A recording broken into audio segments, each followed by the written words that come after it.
Градската депонија во Кочани повторно загадува. Неколку денови чадот се шири низ градот и Кочанско поле. На терен се излезени екипи, а директорот на јавното предпријатие Водовод Кочани Иван Иванов вели дека и овој пат станува збор за подмекнат пожар. Ние во неколку наврати пријавувавме до Министерството за внатрешни работи, последниот пат излегува и на лице место, на увид со противпожарен инспектор. Граѓаните реагираат со право.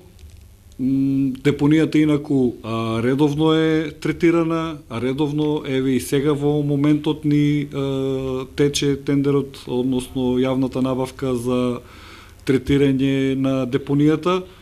Депониите во Кочани и Виница се третираат со алги со цел да не дојде до нивно самозаполување, но и во овој случај виновникот е пироман.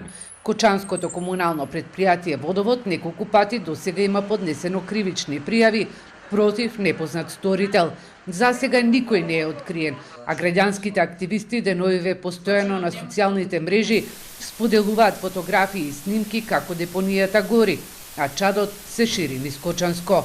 Најавија дека во среда во 10 часот пред зградата на комуналното предпријатие ќе протестираат против загадување на воздухот од депонијата.